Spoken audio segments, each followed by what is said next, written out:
అందరికీ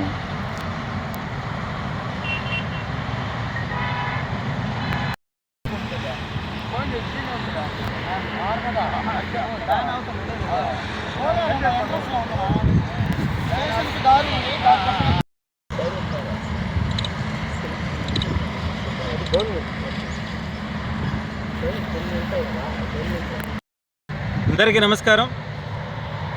నిన్నటి రోజు ఏదైతే మాజీ శాసనసభ్యులు ప్రస్తుత వైఎస్ఆర్సీపీ జిల్లా అధ్యక్షుడిగా ఉన్నటువంటి కాకాని గోవర్ధన్ రెడ్డి గారు ఒక మీడియా సమావేశాన్ని పెట్టి ఏదైతే మనుబోలు మండలంలో నేషనల్ హైవేకి ఆనుకొని ఉన్నటువంటి సర్వే నెంబర్ 434లో 33 ఎకరాల భూమిని 100 కోట్లకి స్కామ్ జరుగుతుందయ్యా, దోపిడీ జరుగుతుందయ్యా అని చెప్పడం జరిగింది. దానిపైన పూర్తి స్థాయిలో మేము కూడా కూటమిలో ఉన్నాం కాబట్టి అసలు ఏం జరుగుతుందో ఏందో ఈ నియోజకవర్గంలో అనేటువంటి విషయాన్ని అడిగి తెలుసుకున్నాం.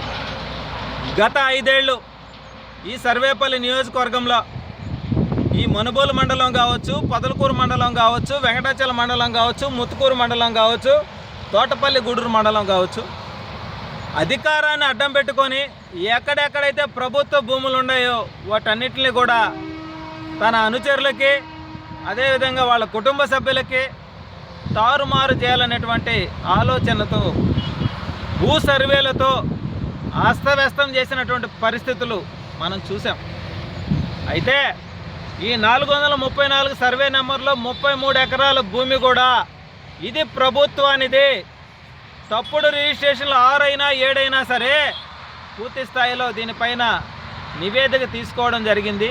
ఇది ప్రభుత్వ భూమి కాబట్టి ఈ ప్రభుత్వ భూమి 33 ఎకరాలని కూడా ఎంఎస్ఎంఈ పార్కు కానీ నుడా డెవలపింగ్ కానీ చేసి ప్రభుత్వ పరంగానే ఈ నియోజకవర్గ అభివృద్ధికే వినియోగించేదానికి చర్యలు చేపట్టడం జరిగింది.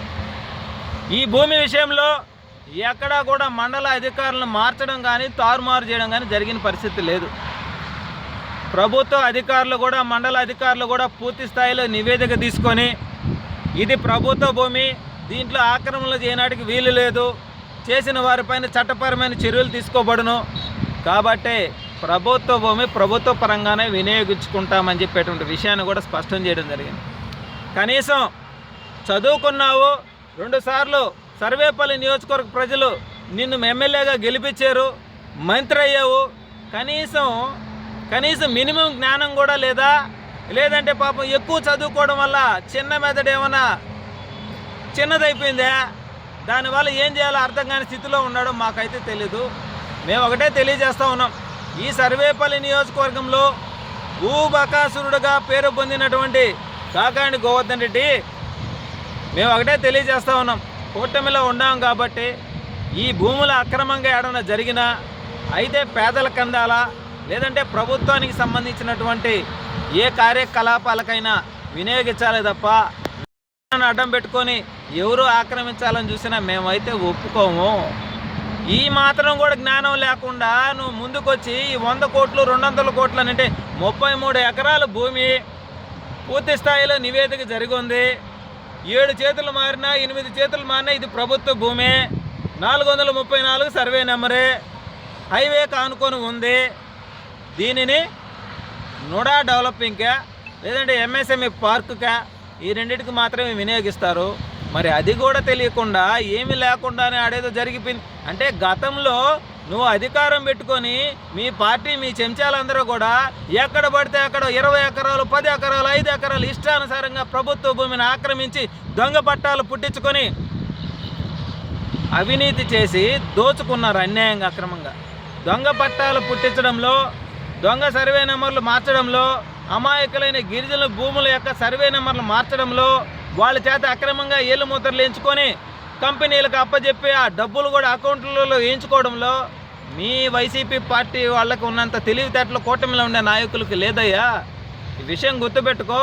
రెండవది, ప్రభుత్వానికి సంబంధించినటువంటి భూమి ఈ గత 5 సంవత్సరాలు ఎక్కడెక్కడైతే ఆక్రమణలకు గురయ్యేందో ఈ సర్వేపల్లి నియోజకవర్గంలో ఏ ఒక్క సెంటు కూడా వదిలిపెట్టే ప్రసక్తే లేదు.